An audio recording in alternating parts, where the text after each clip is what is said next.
this program is funded by the Church Aid. Yeah. We are very grateful for this support.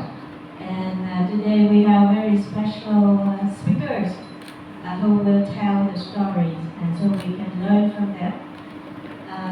And this is very important in peace building. Very practical knowledge and experience for all of you here, especially students from the Master of Art in Peace Studies program. And so I would like to welcome all of you to our workshop today. Thank you. Thank you, Dr. Lee.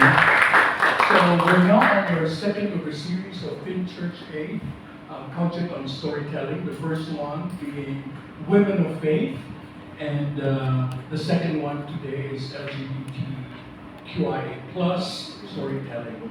And we are honored to have Dr. Ken Dobson, who is the advisor of all presidents of PAYA since forever, up to now. He would ghostwrite for some professor of university official statements. That's his native language, So he will, he's also missionary for over 42 years of the Church of Christ of Thailand. It's the biggest church in Thailand. So I'd like to pass on the microphone or the floor to Dr. Ken, who will be the interviewer in the storytelling session. Thank you. Welcome, Dr. Ken. Good morning, everybody. I have a question for you first. We want to include you in the discussion. We're going to tell some stories, but you may have some stories too, and so we would like to hear your stories. But I would like to know, is there anybody in the audience here who identifies themselves as LGBTQIA or something like that? Raise your hand if you are. Excellent. I invite you to prepare a short story about your experience. Now, the purpose of this session and the purpose of this class is to identify issues in peace building and peacemaking that are particularly important for certain minority groups. Today's minority group, of course, is LGBT+++, and so that's what we're going to be focusing on, storytelling.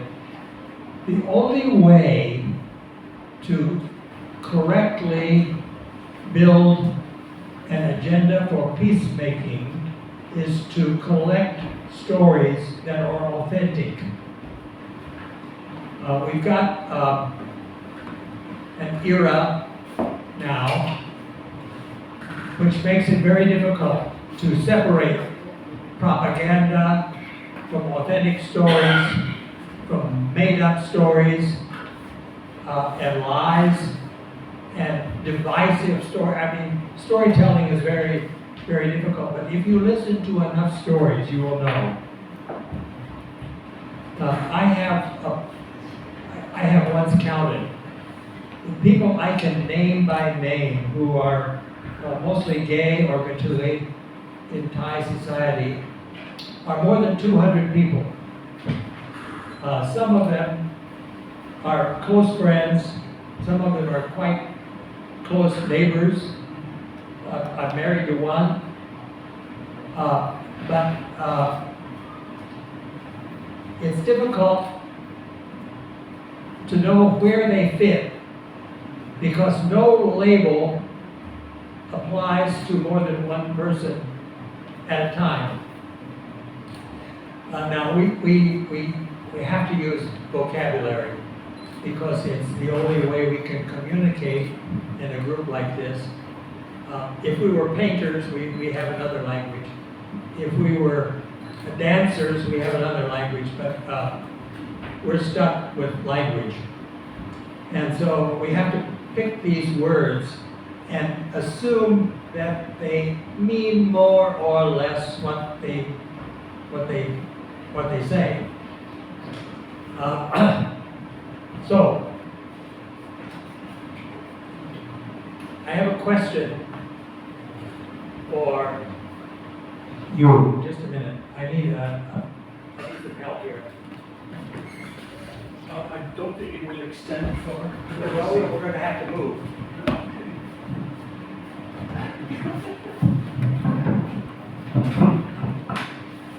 Okay, let's Oh, move. this will extend far. This is good. Okay. Introduce yourself. What's your name? What's your name? Hello everyone. Hello. Hi. I first of all I thank you to having me today. I apologize to that I don't used to talk in the public. I'm super nervous, but I got invite from Dr. Kenneth. At least that I can do something that very helpful and inspire you to get to know more about LGBTQ. Yes, I am. My name is Yes. Actually, people call me Egg, but my unique friends they call me Gaga. Lady Gaga. No, not G, but it's K. Oh. Yeah. I am 39 years old. Yeah. Oh. And what else? I was IC secretary in Pioneer University. More than like 6 years, and then I decided to quit and do something new for me. Yes. Gaga, do you call yourself man, woman, Katui, or something else? I call myself. I don't know what to call myself to today. I feel like I just me. This is me. But people keep calling me whatever what you want.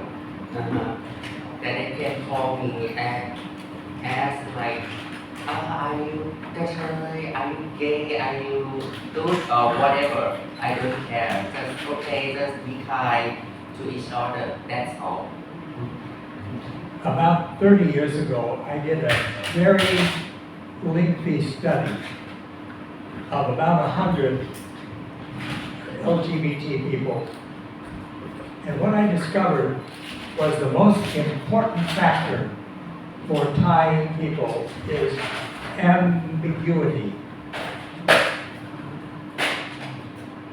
That is not to say we don't know, it's to say it's a blur. Nothing is quite clear. So when you ask the question, oh, are you Gatuli? Well, let me put it this way. In our little group in our village, which gets together and does all kinds of things together, there's about a dozen people. And they would call each other Gatuli or something like that. But outsiders should not do that. Okay, tell me, did you ever have trouble with your family? As I was a child. Yes. As I was a child, my family. I will tell you, like everything in my life is make me like this, make me gay. Because my family and my family they live together like a whole family member. And mostly my family are ladies. They put me to live with a lady, and then yeah, when I'm little, they like to play with me and dress me up like a Barbie. But I wouldn't mind that because I had to join with them. But some part, yeah, we got boys too, and we play together both. And I feel everybody like same, like just different, just at that time, right? I don't think about the gender, male or female. I just know, oh, everybody same, just different between body. And yes, it changed me too. Sometimes when I join with the girls, I have to pretend to be them too. Yeah. And when the boys see that, it might be jealous a little bit, like, why you join with the girl, don't come with them. Yeah, and my family know that, but they just keep quiet. But somehow they told me just, why do you want to be boy or girl? And keep quiet, and I don't know at that time. I just said, oh, of course, I'm a boy.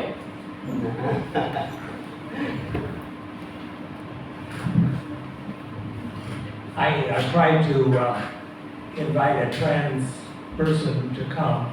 We have several of our friends. Their English is minimal, and also they're very busy. They were working today, so they were not free. But it's fascinating, their life stories. Every life story is different, so that's why we're here today. Did you ever march in one of the pride parades? Not really. But I would love to. Okay, now the person who knows most about pride parades is sitting next to me here. Introduce yourself.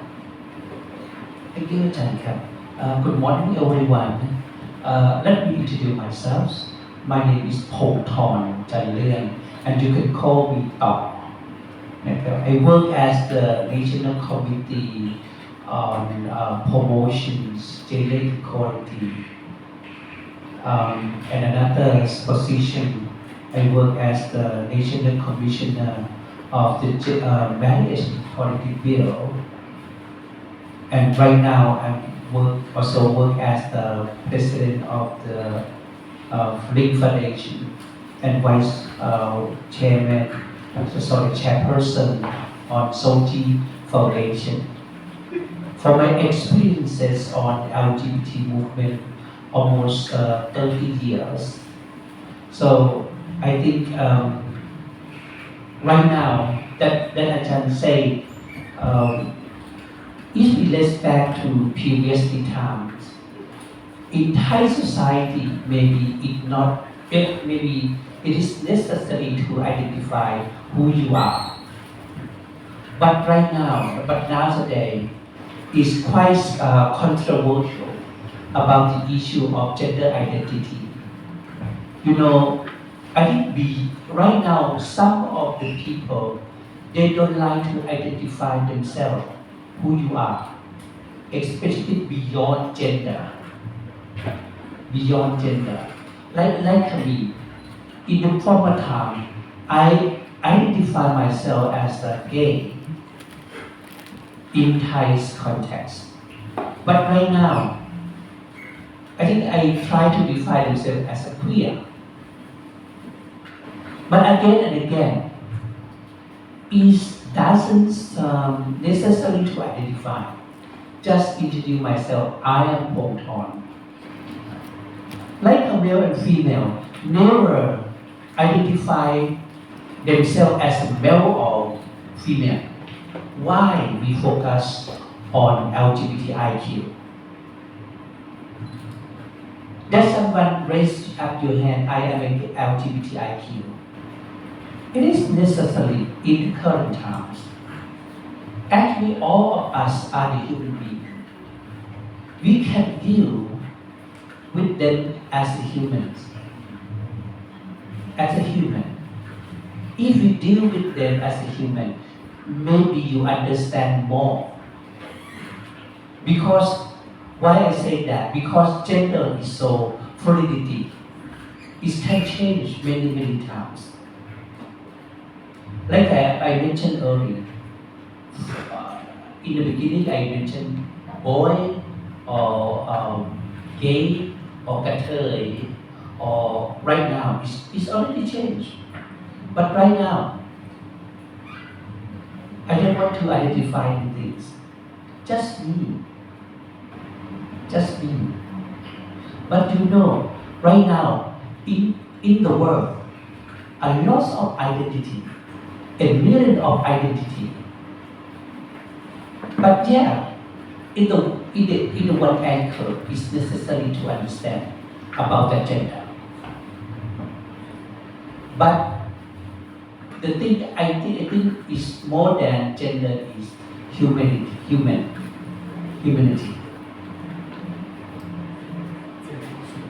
And as in questioning me about the Pride Parade, I think in Thailand is a long history about the Pride Parade.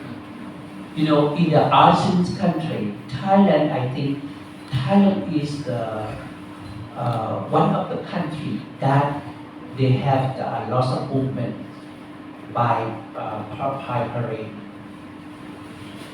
That I used to conduct the Pride Parade. The one parade that I conducted at the Chiang Mai in my hometown. This that 2008.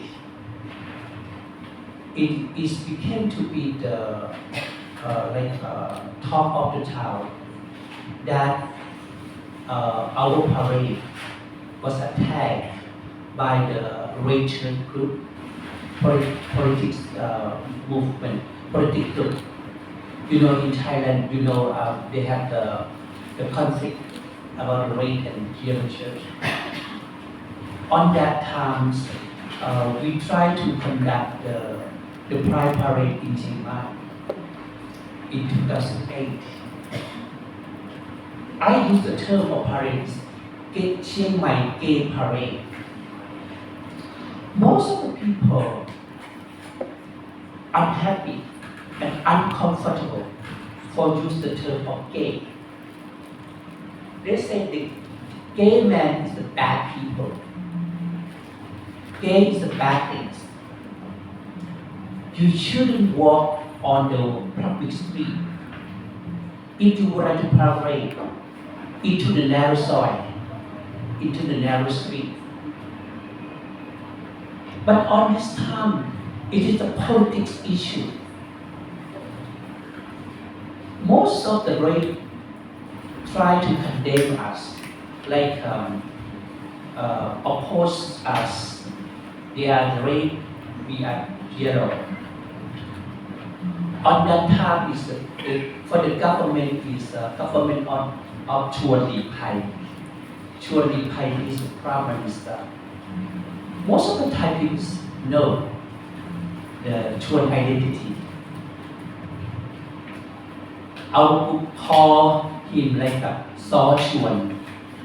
Saw Chuan means Auntie Chuan. But he doesn't identify himself as a gay. But most of us know their identity. But the racial tribe attack us and mention us. This is a yellow movement. They try to attack us. You know, before the parade happens, we condemn us for a week on radio broadcastings. And he had a small, what should I say, like a small parade, allow the city and condemn us, try to stop us. But after that, I try to negotiate with them. The behind of this parade is a political issue. Okay. Let me describe the afternoon. It was February in 2008. The Pride Parade was gathering near the Buddha which is a government and religious building at the corner of an intersection right by the main bridge of the city. And the people were gathering there to get ready to go for the parade. And the parade had permissions, and the parade route was okay. The police had said yes. It was possible to do that parade. And so we were getting ready to go. And suddenly from several directions came pickup trucks with people in red shirts. And they surrounded the grounds, and the police came after them and locked all the parade people into the temple grounds next door and refused to allow the parade to go on. The parade was blocked. It was very dangerous and potentially violent situation. Now, the violence did not happen, I think, but it was ready to go. It was a bad time. Now, the parade was prevented, stopped, and the police who had given permission somehow changed their minds. And the reason for that is political. It was a very bad time. People went home after that. And the next year, what did we do? After that, yes, it happened on 21st February 2008. After that, in LGBT group in Thailand mentioned about there are not any organization with LGBT right protections. And on that time, no, it's not just LGBT group on there. There are also women's group. All of us at there response then by peace, by meditation. They condemn us by big speaker, condemn about the 6 hour. But all of us sit down and meditation on there, and also try to forgive them. We decided to stop by ourselves, and they try us to say we have to apologize the people in Chiang Mai that we do that, but I don't want to apologize. Piracy is not bad things, but it's okay. My colleague, my guy, try to apologize them. After next years, we try to set up every 21st of February is the day of against LGBT, violence of LGBT day. Every 21st February, we conduct memorial activity and try to conduct the activity based on justice and peace and review our movement, what happens since 2008 until now. The first thing that happened after this situation, we established the one foundation that I mentioned, Soki Foundation. Soki Foundation is a foundation that works with the LGBT community. Spelled Soki. Sexual orientation and gender identity and justice, sexual justice. Right now, this foundation, I am the one of the co-founder. We focusing on to advocate with the government to change the law to support LGBT community in Thailand, like gender equality law, marriage equality law. We are the important part to move based on this foundation, and we try to encourage the LGBT community in Thailand to support us. And I think right now, let's back, what should I say, 30 years ago, I try to speak out the first 10 years, second 10 years, and third 10 years. For the first 10 years, on first 10 years, the period, on that period, we focusing on the problem-based intervention. Most of the intervention or activity that we done based on the problems of the LGBT people on that day, especially the trans people, face a lot of stigma and discrimination. That I can say the term of Kathoy, the term of gay, it's the bad word for the people. I think we try to change their mindset, their attitude about this term. You know, when we mention proper-based and physical body is not related with the gender identity, most of the government document or the government paper mention male and female, or Mr. and Miss or Mrs. But the physical body of the trans people, it already changed. But there I don't have any law, any policy to support them. This is the problem. And for second 10 years, we call identity-based intervention. During this time, you know, there are a lot of the LGBT people stand up and try to call themselves, try to identify themselves. On the beginning, the term of LGBT, that's it. But for the second 10 years, there are a lot of the identity, thousands of gender identity in Thailand. Non-binary, non-binary also on this time. Many mixed together.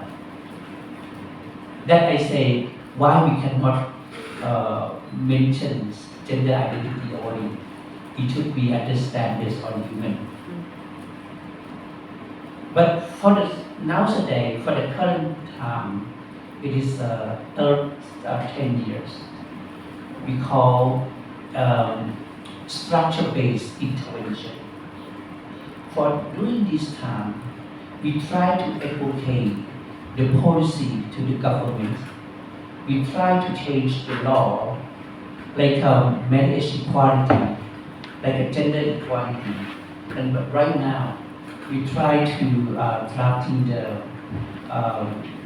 gender recognition law, stigma and discrimination law. This is our movement. The one thing that I learned from this movement is not just work out with the LGBT community. If we would like to change the law, to change something in the social, we have to work out with the public and policy maker.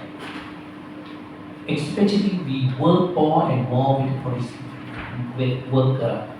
We try to change the mindset.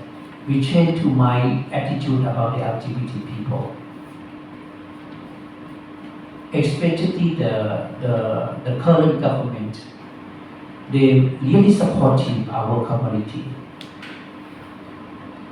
Last 2 years until now, a lot of the Pride Parade is not just in the big city. Like this year, 27 provinces in Thailand conducted the Pride Parade.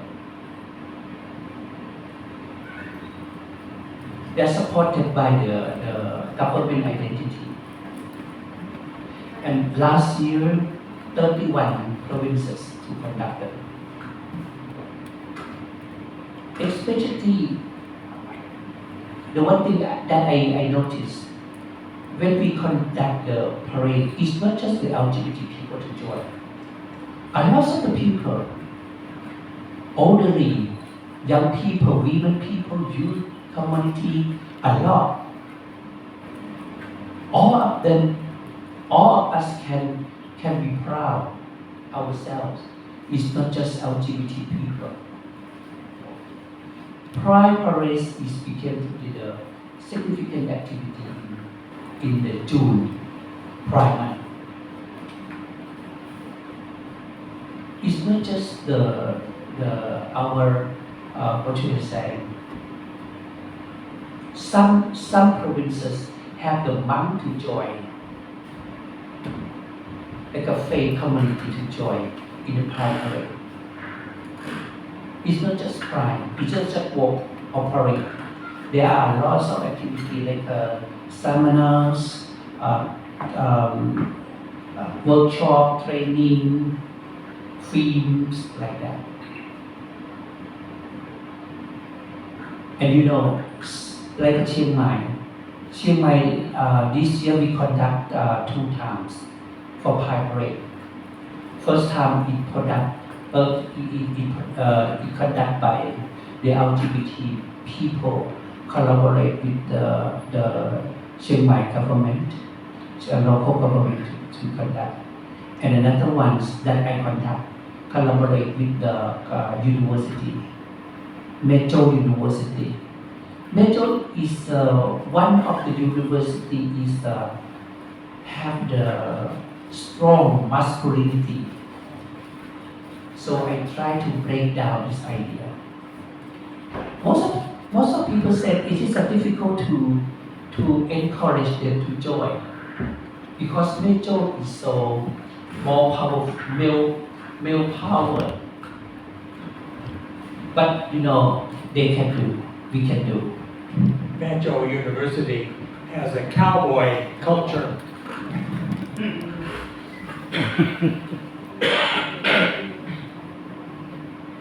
This is a wise time in Banjo. For the first time, we was condemned for the people at Banjo and try to stop us also, not allow us. But okay, we can do just a small event. But for this year, it's bigger than last year. And the chairperson also allowed us to do. I am the one of alumni of Metro University. So I try to deal with the chairperson about why we have to conduct the Pride Parade. In Chiang Mai, CMU also conducted. A lot of the students in Chiang Mai University conducted by themselves. Metro also. I don't know what about Harvard University. Are you interested in conduct a Pride Parade? Parade that I think it's the one of good thing that if we can conduct in university, it means we can openly and respect each other, respect everyone based on gender.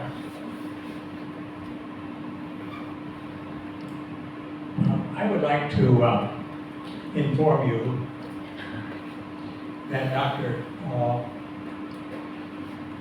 was a member of a committee of the national government that was very instrumental in conducting the various sessions and going through the various steps that brought about the Marriage Equality Act last year. I think without him and his colleagues, a small group actually, not that many, but without them, it would not have happened. Thailand was on track to be the first Asian nation to provide marriage equality. And then it slowed down in this country. It was all political, and the politics became very stormy and confused. So Taiwan became the first. So we were the second. Nepal, I forgot. Nepal. Now that's interesting, isn't it? Would you say that Buddhism is opposed or supportive or neutral on our issues? I just do the research about the gay monk in the northeast of Thailand, and already the pocket book. You know, in the north of Thailand, there are a lot of gay monks. It's quite different from the other regions, central regions, southern regions. Not much if we compare with the northern of Thailand. But I think the Sangha or monk community in northern Thailand is so strong. You know, it's quite, for my idea, it's like a Tawalai zone, Tawalai area in the temple, Buddhist temple. A lot of things happen on there, but for the outsider, don't know what happened. I can talk much more. But I think for the monk, the Buddhism also supportive, very supportive our identity. Because in the monk community in Northern, also a lot of gay people who are the monk. But you know, the one thing that I find in my research, which temple is really beautiful, mostly the abbot or the head of the temple are gay. We have a good idea. He has a lot of creative thinking. They try to develop the temple, and most of the people, especially the people around the temple, most of them know their identity, but they still respect them because they try to develop that temple. If the abbot or the monk are gay, most of the people can we accept more if we can compare the advert who have the women or the advert of monk who drink what should I say, sudan, whiskey, alcohol. Alcohol. Most of them cannot accept them. But if you are the gay monk or Kathoi monk and do something, try to develop that temper is okay. But if you drink alcohol, if you have the girl or women's relationship, they cannot accept. And someone say, if we have the gay monk in the temple, this man can do a lot of things. Like when we have some event in the temple, it is not necessary to hire the other people. Most of the gay men can do, like decorate flower, something like that. This is the advantage. You know, a lot of gay monk. Some temples say, believe it or not, if you would like to ordain this monk, to be the monk at the temple, they ask you, are you gay? If you are gay, please to ordain monk. Some temple, all of the monks are gay.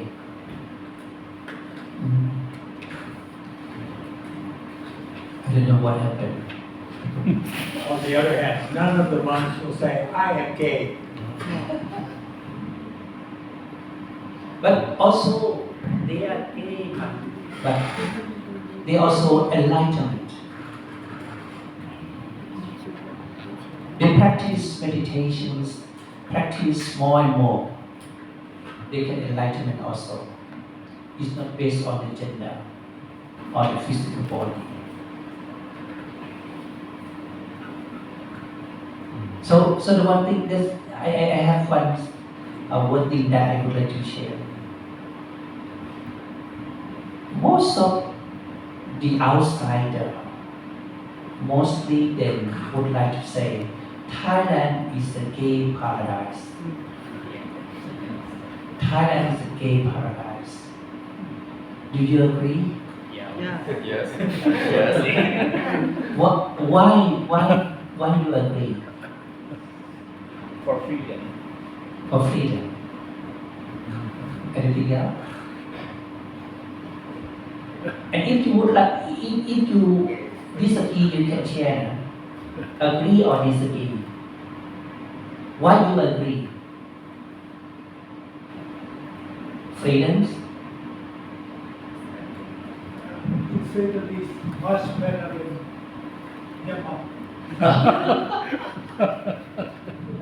Is it safe to be visibly trans or gay or out? Is it safe in Chiang Mai? Hopefully. Is it safe in New York? You know, a lot of gay Singaporean, gay Brunei's, many, especially in Iceland, to join the Jesus Christ every year, to join the gay events, gay parade, LGBT parade here, every year a lot. They say, Thailand is a gay paradise. Not Bangkok. Thailand, not only Bangkok. It's more difficult in the south, though. Muslim. It is very challenging for this question. Do you agree or not agree? Especially the foreigners have this idea, in a positive thinking on this issue. Thailand is gay paradise. But our activists like me and many activists say, it is paradise or paradox. Paradise or paradox. In the fact, we still face a lot of stigmatized and discrimination now.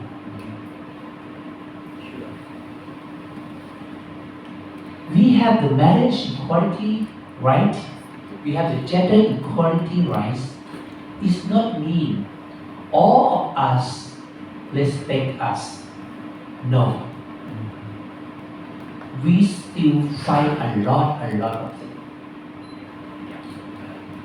Especially social stigma, social discriminations, and hate crime, human violation still happen with LGBT community. But the LGBT, like us, like Ajahn, like me, we can protect ourselves. Yes, we are gay. We are the middle class. We are the upper class. We have the strong mechanism to protect ourselves. But what the others wouldn't have any protections, like a barefoot, like a naked life, they don't have any mechanism to protect themselves. But yes, I am a gay, Ajahn is gay, Kaka is gay.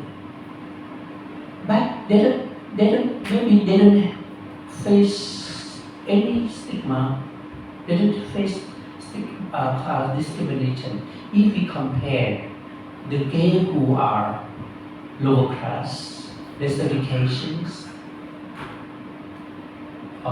less powerful. What happens? It's not just identity, it's not just gender identity, it's very complex. We concern about the race, education, class, many factors. That's why we have to prove our virtue Right. a lot. Right. Help life to actually more. Well, Sorry. I mean that's why we have to prove ourselves to people a lot. So every time that because I got a lot of friends, gay friends. I mean, friends as we say like some high class, some low class, but mostly of them, I know them, but mostly of them, they just want someone to understand and love. when I join with some community, some working, I introduce myself, I am a gay. But the term of gay of me is became to be the period people. If we introduce ourselves, I am a gay, most of them respect us in the upper class. Once time, I ever joined the World Peace Conference. But on that time, there are any issue about the gender issue or sexuality issue. Many countries in Asia to join. I stand up and talk with the conference. I am a gay. And I think when we talk about the peace, why we mention about the sexuality of the people, gender issue, why? There are not any issue on gender and sexuality. I think when we talk about the peace or justice, it should be committed with this issue also. But after that, the audience on the conference decided to open another group to talk about gender and sexuality.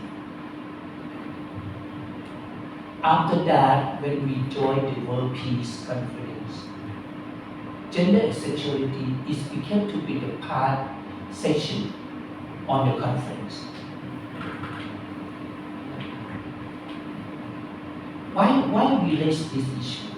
Because in Thailand, that is get to know most of the people friendly with the LGBT people. You know, let's back for early or 20 years ago, there are not a violation on them. But in the current times, we face a lot of this issue. Violations, hate crime, and some transgender was killed because you are a transgender. So, 20 May, we try to we conduct the transgender memorial every year. A lot of transgender in the world killed because the different gender issue became to be the sensitivity issue.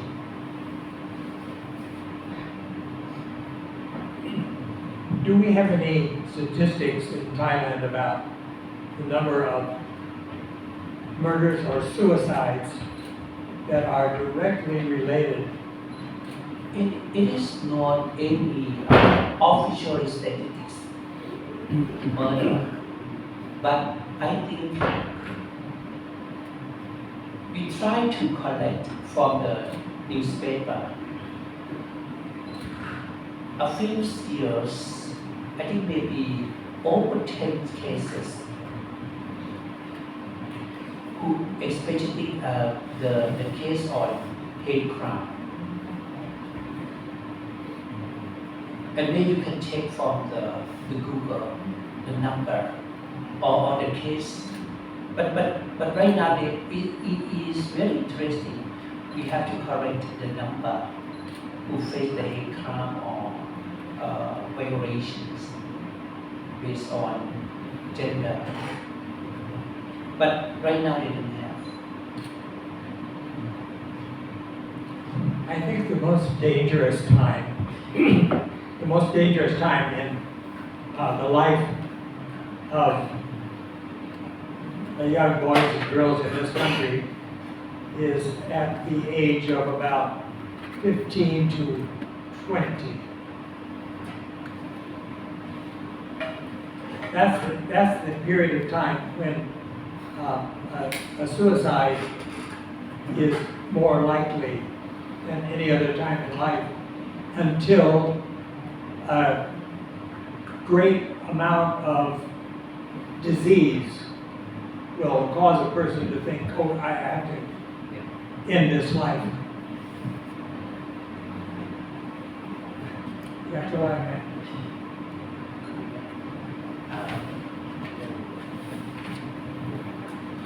We also work with the group who work out on the suicide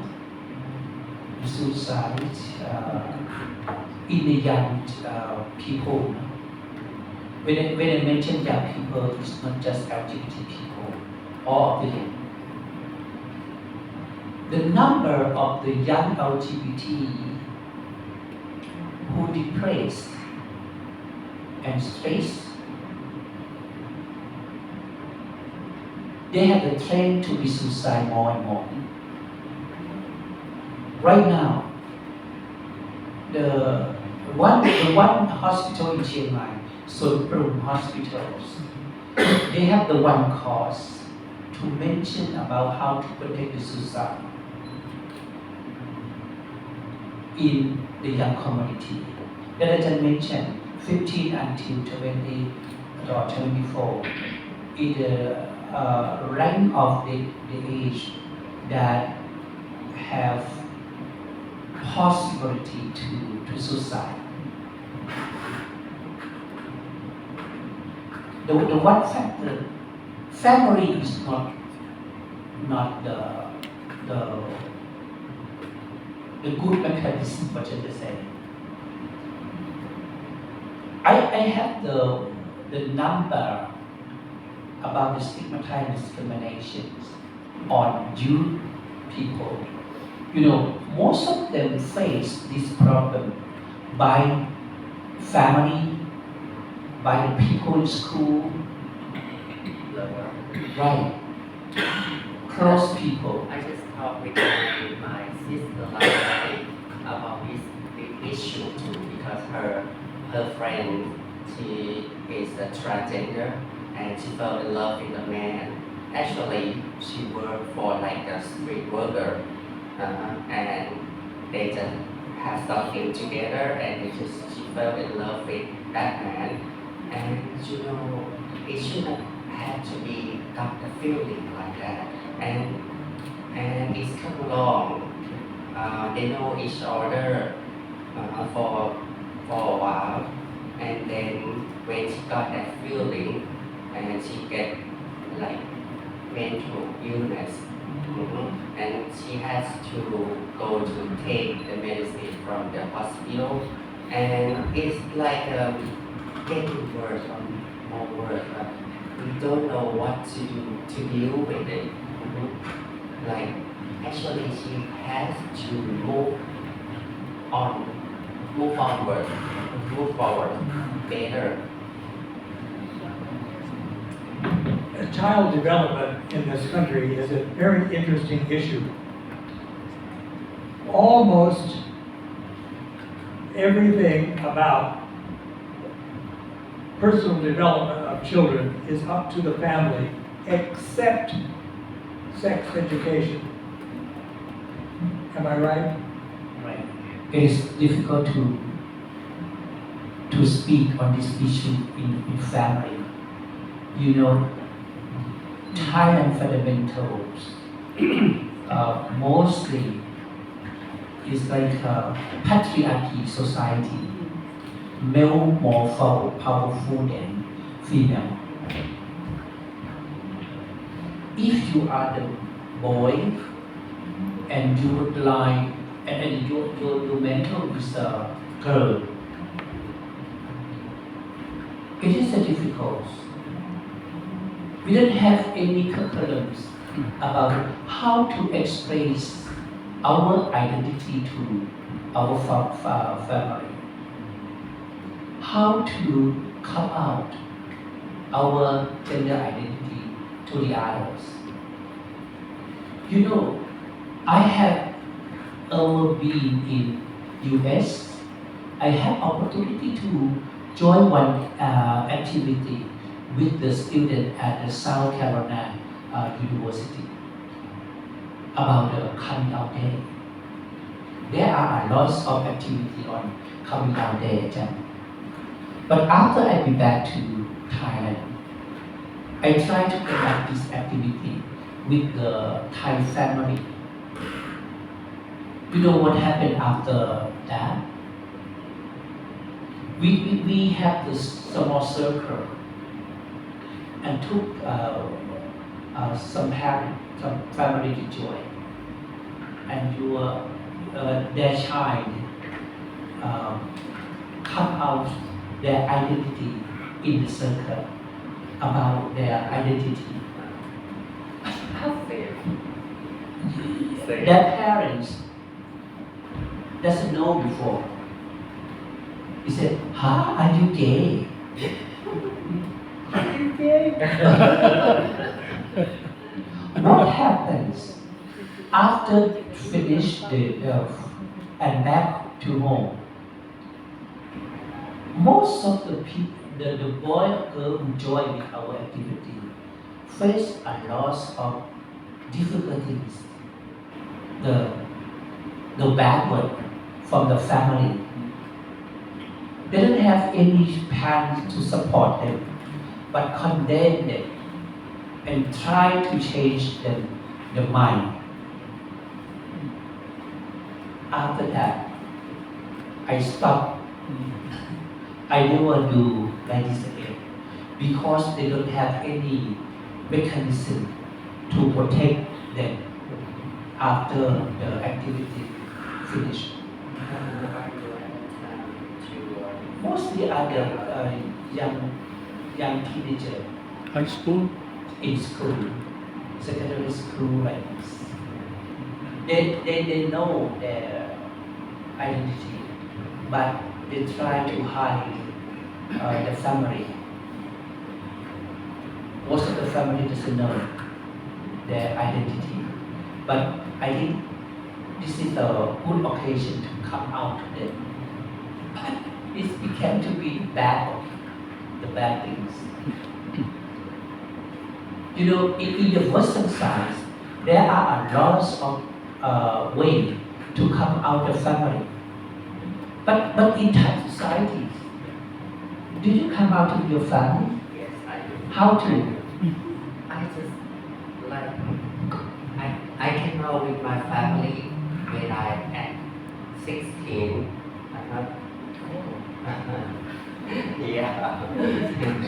Yeah, because when I in the school, all like a lot of girls, I got the love letters from them, but it would make me happy, you know.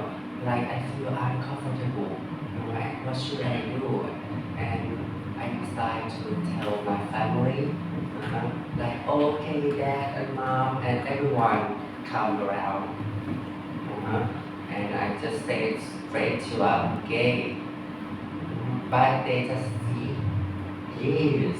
I said, why don't you surprise? I'm lucky to my family understand about that. They can accept easily. What I should say? But they still hope. Like they ask me that, like, but you are gay, but are you going to marry the lady and get a baby? I said, no. How come? Right?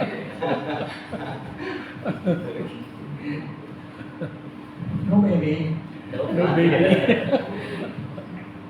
Now, is it possible for a gay couple, both men, both identify as men, to adopt a child in this country? What's the law? After we have the marriage equality bill, the gay couple can adopt a child, can do. But this is very for a lot of things in the marriage equality bill, especially in the current one, they have a lot of detail about the adoptions. Something but we can do not like a male and female couple.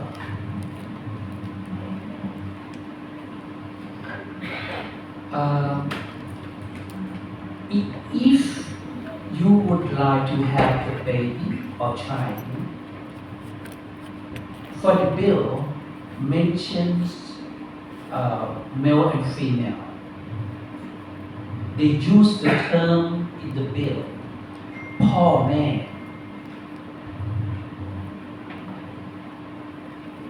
in the male and female term, you know พ่อแม่ พ่อ it means father, แม่ it means mother.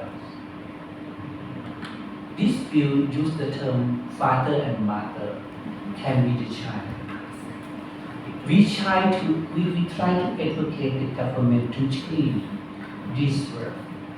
If you use the term of father and mother only, it's not include the gay couple. Right now we are fighting now. They're not correct the word.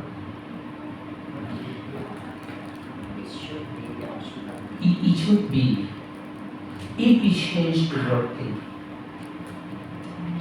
In Thailand, we have the one word thing, but I don't know how to translate English now. We try to advocate the government to use this term instead of father and mother. Buppakari. What should I say? Parent, parent.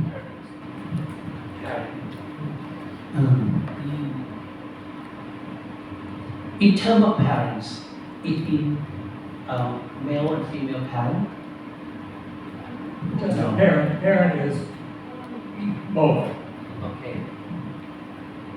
Not based on gender. Okay.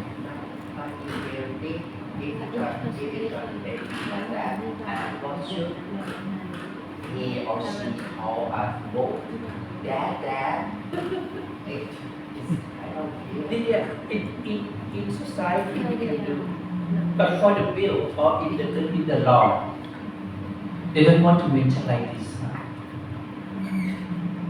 They try to specify this term. But the government, especially this one, did not allow us to change the term. They say family is the holy area. Right. We have to respect them. It's the ongoing struggle. Since I've looked at my clock, I want to ask which of you sitting out here has a story to tell? I know at least one has a question. All right, questions are the way to get into a story. Go ahead. But speak loudly, please. Maybe the person is shy, but wanted to ask, what does the Bible say about LGBT? Somebody wanted to ask this. The question is essentially about Christians. Let me be a representative for a few moments here. The issue is cultural. The issue is not what the Bible says. The issue is what your cultural interpretation of the Bible says. It's cultural. In Thailand, we have a long way to go. I know about the churches in this country quite well. Let's say there are about 900 churches. I think there are only 2, maybe 1, which is openly welcoming people of all sexual and gender orientations. And that means totally inclusive and accepting.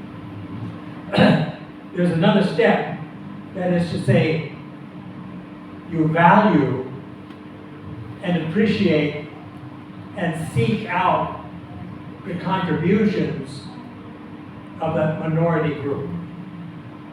Not just accept them, not just say, oh, it's okay for you to be here, but it's a very good thing for you to be here because you have something special to contribute. I'm not sure. Gene is a pastor in that church, that one church. It's here in town. All Saints. All Saints.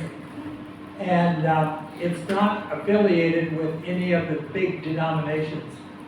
It's very difficult to be openly gay or lesbian in the Catholic Church.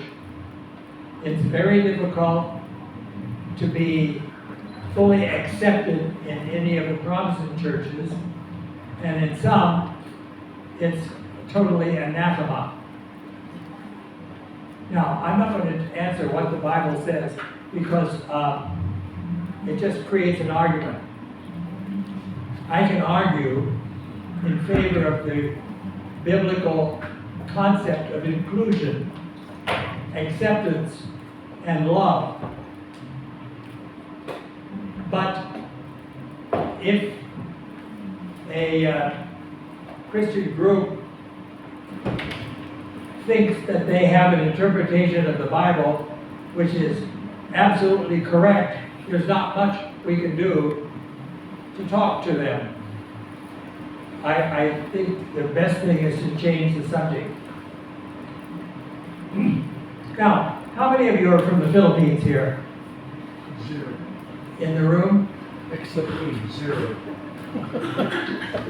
Got 2 of you. Huh? Do you have any LGBTQ friends? What do you think about them? The question was, do you have any LGBT friends? Oh, Philippines is very open for a long time. Very It's like open. normal because we have priestesses who were very powerful pre-colonial. Up to now, there are priestesses in the non-Christian churches who are very powerful. Now tell me, how many of you are from Myanmar? Mostly. 99%.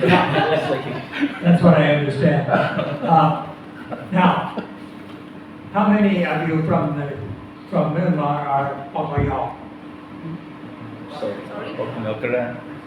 Korean.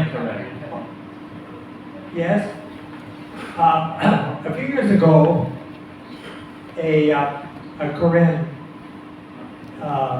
friend of mine said there are no gay people no gay Korean people. Is that true? No way. He's totally Impossible.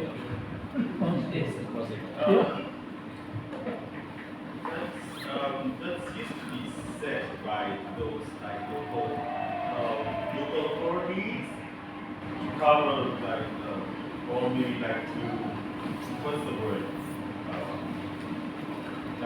like to cover the true situation, the real situation. Even in like in the urban area of random city, there are like there are 3 seminaries together. You might have heard of it: MICT, MIT, and KBS, Korean Theological Baptist Seminary or something like that. Yeah, they are like, but they at that area, lots of because we have like data, we can know who is gay. But they totally like cover themselves because of the culture. No, I cannot use like culture. The word is like discourse. For me, they just like selectively use some of the scripture to deliver some. For example, like they don't use Matthew 19:12. They just use other scripture verses. So it's like very selective and to cover their closeted situations. Or sometimes it's like being like distraction to make like they would like to point out he's gay. Actually he's gay, but he's married to a woman. Like he's covering. And he would like to distract them. Would like to like give that crown to other people. It's maybe he would say that word to you because he wants to like discover. I would say because he doesn't want to be like alienized from the society. And of course, like parochialism, what do I say? Very narrow-minded, I say. I think that they were shy Yeah, shy, dispose themselves. What did you say? So they are shy for the open up over there. Yes. When we visited the 3 seminaries in Rangoon a few years ago as a part of the administrative team of Payap University, I was able to discover and have some dialogue with a few gay people.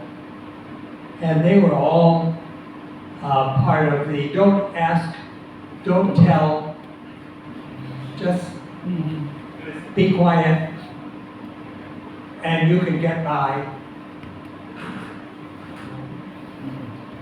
But that does not create a sense of the kind of holistic peace that completely liberates a person and has them able to be who they are. Are you who you are?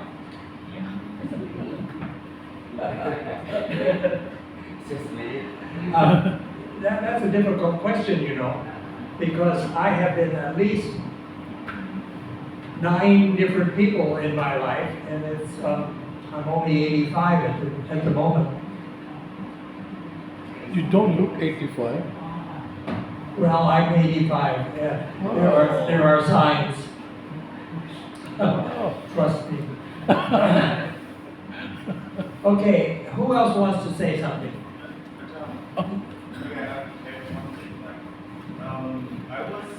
I was like an adjunct to one of those 3 seminaries in one of their programs. Like I was teaching in the community development studies and in the liberal arts program of the MIT. But one subject has been like introduced like a decade ago, but still like arguing a lot, which is the gender studies in the divinity studies program. Very good topic to working within the religious leaders from different regions of a country. So one thing is like being positive or being shy or being what? Thing has to be like which approach has to be like used to like give them open, like to see openly or to see wider or broader aspect of being humane. Sometimes they are not like they are like inhumane sometimes to discriminate others. So one thing that comes to my mind is like being a gender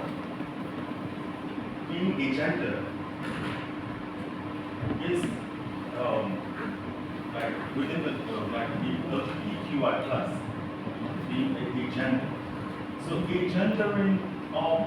gendering groups like religious leaders, some of the religious groups are gender groups. So it's like contradicting those 2 ideas in my mind. Yes. Now you wanted to say something. I'm waiting for you. No, I just have a short question to Dr. Ken. Okay.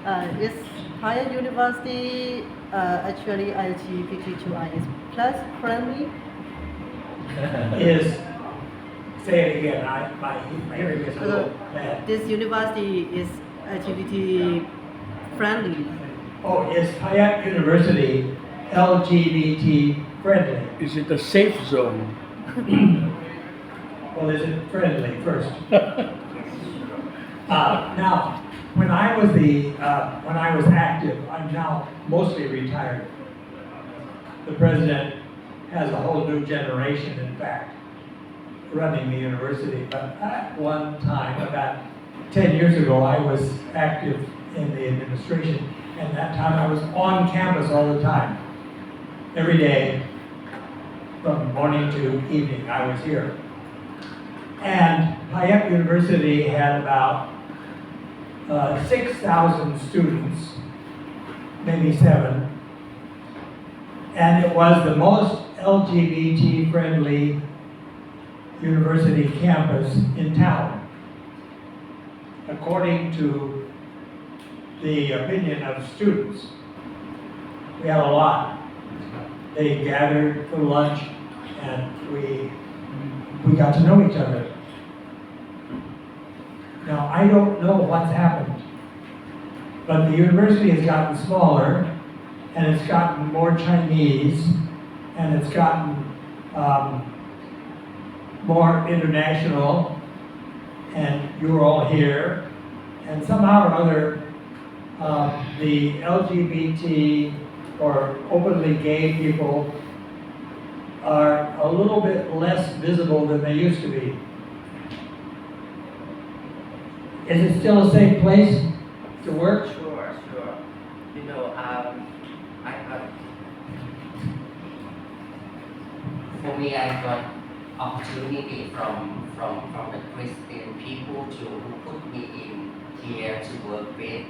Yeah, it changed my life a lot, and I want Christian people as that you know more about What? like are they gonna friendly with gay people or not? Because I'm Buddhist, but I got that tie from him. Yeah.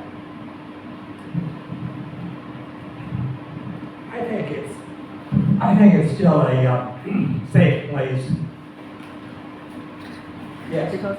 Because I asked the question because when I see the poster for uniforms, I get how to say uncomfortable because I never try short skirt in my entire life. Maybe long skirt is okay for me because I wear like longi in Myanmar is like similar to long skirts.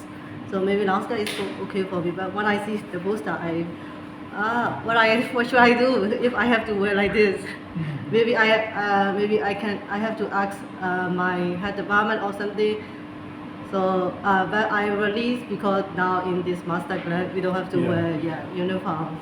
So they just show how to say blouse and short skirt for women and shirts and long trousers for men.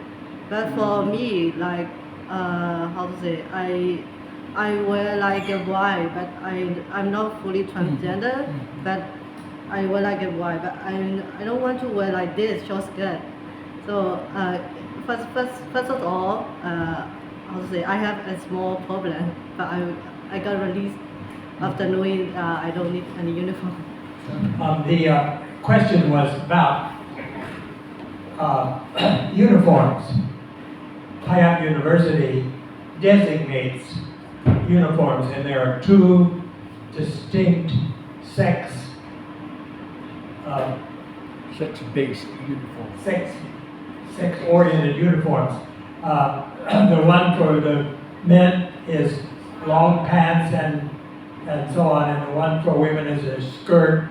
And these things are designated as the official uniform, and on some occasions you're required to wear these. This does not seem to be open, accepting, and friendly. And what's your name? Chen feels uncomfortable being forced into wearing one of those very distinctly by uniforms. Now, there was a time not too long ago when a few of us were advocating, let's do away with requiring people to wear the kind of uniform that is on their identity card. And at commencements, let's stop calling people Nai and Nang Sao and Nang, Miss, Mrs. and Mr. Let's just use the name. Let the identity be not a part of this commencement ceremony. Why do we need to do that? there was a lot of fight back. And what I've noticed is they still do it. It's still Miss, Mrs., or Mr. Now, there was an argument at one point at one of the universities, no, you can't do that because there's royalty here, and the royalty are going to be presenting the diplomas. That did not make a lot of sense to me, but then I'm a foreigner, and what do I know? I actually did question that because I happen to know some of the royalty and have had conversations with them, and I don't find all of them to be difficult to deal with. I think that if we did away with the name, with the Mr., Mrs., and Miss at commencement ceremonies, they wouldn't care at all. The thing that they care about is how fast we can pass out the diplomas. Well, now our time is just about up, and is there one last question or comment? Does somebody want to say something? Yes, please, in the back, you haven't had a chance. Yes, I think in Thailand, LGBT people has a right to check, and since we already have like very early acts, and I think there is a strong activist group that are advocating very well in Thailand. So in this case, I'm from Myanmar, and I would like to how can Myanmar learn from your strategies and the structure are observing in the Myanmar movement of the LGBT? Now, your question was, how can Myanmar move in the same way that Thailand has moved to achieve equality and justice for LGBT people? Our friends, it's a very good question. It's an excellent question for your class, for your study group, because the product at the end of this project by FinAid is to draft a statement about what we can do. And this is something you can get together and discuss. You have better ideas than any of the three of us who have spent our decades here in Chiang Mai and not in Myanmar. I'm trying to avoid answering your question by telling you, you have the answers, come up with the answers, work on it. It's going to be very, very productive, I think. There was somebody else. Oh, yes. So I have an answer for her. So now why I reflect for the LGBTIQ journey, I see both challenges are the same with the Myanmar and Thailand. In Myanmar, many still think LGBTIQ identity is against transgender, which lead to the young who build to a mode of the local CSO for the LGBTIQ supported. A friend informed my clearly lesson from this session. I want to do things. First thing is the courage of the people like to share our story in the community. And the second one is the willing to the community to listen and accept the diversity. This is the first things of the before the marriage and equality. I think that's. The design for this project and for this class is very, very useful. The only thing that's going to make a difference in Myanmar or New York City or Chiang Mai or in the family of the transgender person who is being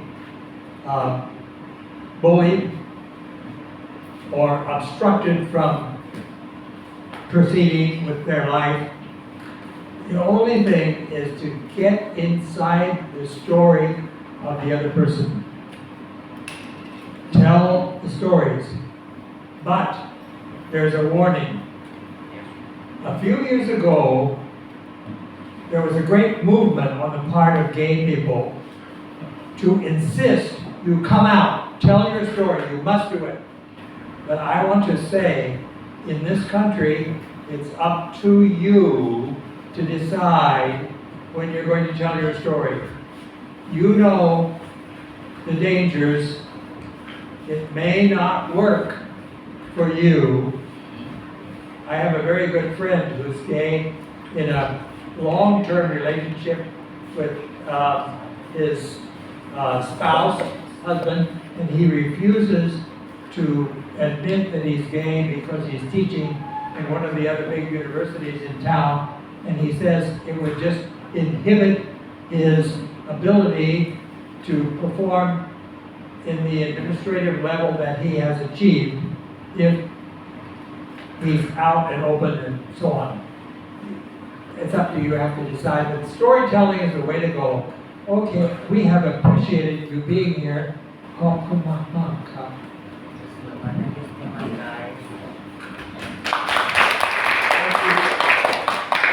Thank you very much. I'd like to thank Dr. Ken was one of the main coordinator of this whole project. And that's why at the end of which we will have a statement preparation, a declaration of our commitment to strengthening and empowering minorities. And I'd like to thank Dr. Fong Thorn and Ik, to whom I was reporting for attendance every day at the International College, for this great dialogue that we have in storytelling. And next week, Reverend Deacon Dr. G will be head of the PWD, People with Disabilities Storytelling, the same place right here. And right now, we invite everyone for lunch at the Small White House. And behind the Small White House is the Golden Gate Bridge. You will not miss the Small White House. But please collect all of your garbage and look for some garbage can and leave outside. So thank you very much, and we'll see you at lunch. Thank you. Want to take a group photo? Oh, if we take a group photo, maybe. Yeah, it's better. No, it's hard. Yeah. So maybe the three storytellers sit here in front today.